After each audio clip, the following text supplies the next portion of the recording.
Hey listeners, Erik here.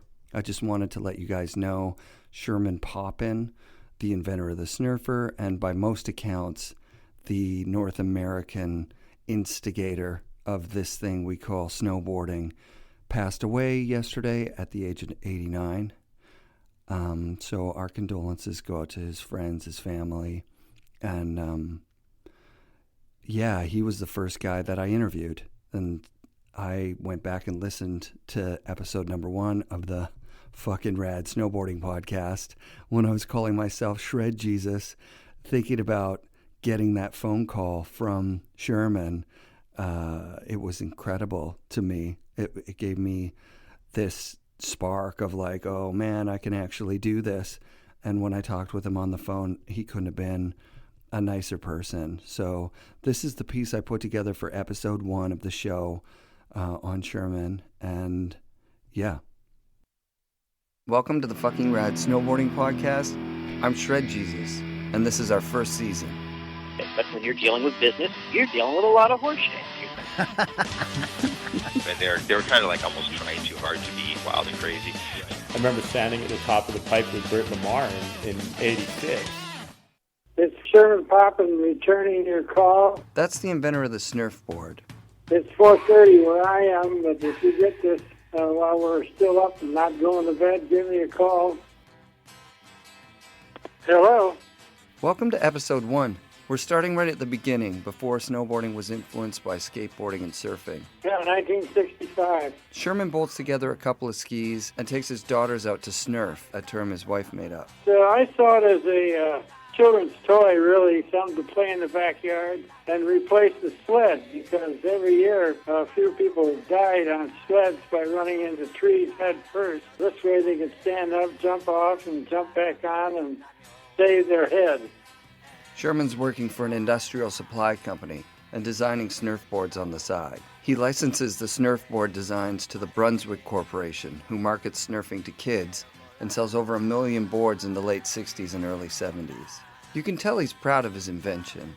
Snurfer turning into the snowboard became a lifesaver for ski areas.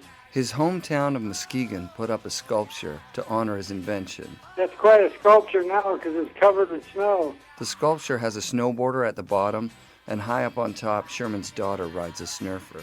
She's the one on the top of the sculpture. She was the first downhill champion for the midget group. Sherman helped run an annual snow surfing contest, which was co-hosted by the local college in Muskegon. In 1979, Jake came to one of our slalom downhill competitions. Yep, he's talking about Jake Burton Carpenter, the guy who would start the most dominant snowboard company in the world.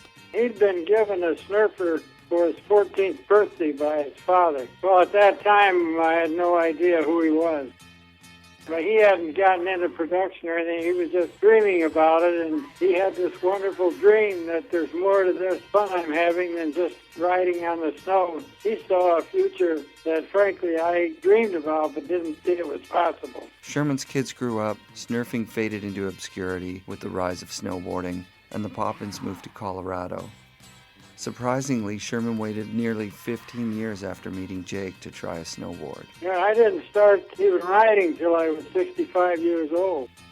I was a hot dog skier and got involved in snowboarding because my wife was into it and she talked me into it and I started doing it.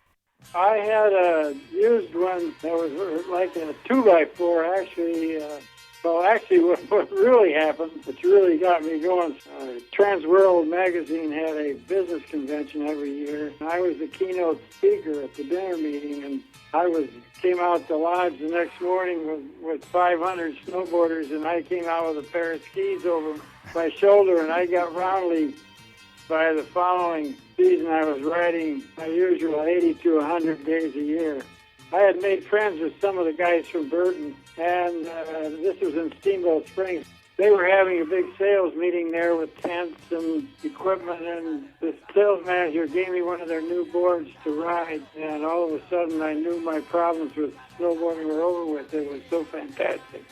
And now it's been about 10 years since Sherman's been on a board. In a few days I'll be 85, but I did have a lot of fun riding with my son-in-law, and we had 3 generations riding together. just a minute. Louise, where did we snowboard in Canada? Revelstoke? Yeah, we went to spend a week in Revelstoke riding your mountains in that area. That was fun. I had to quit riding because my wife and I both developed medical issues, and you don't live in a mountain ski resort if you can't use the snow, so we bailed out and came down to the warmer climates of Georgia. Well, thanks for your interest. Bye-bye. Fucking rad shout-outs this week to Sherman Poppen, man. Thank you for everything you gave to snowboarding. Rest in peace, brother. Big thanks to Wired Snowboards, Anon Goggles, Dekine, Tribute Board Shop in Nelson, BC, Van Snowboarding Boots, Crow's Nest Barbershop, The Boardroom Snowboard Shop, and Grouse Mountain. I'm working on a project that I've been working on for about a month that's going to come out in a couple of days, and I'm really excited for it. So watch your feeds. It's coming soon. Love you all. Hope you're having a great summer.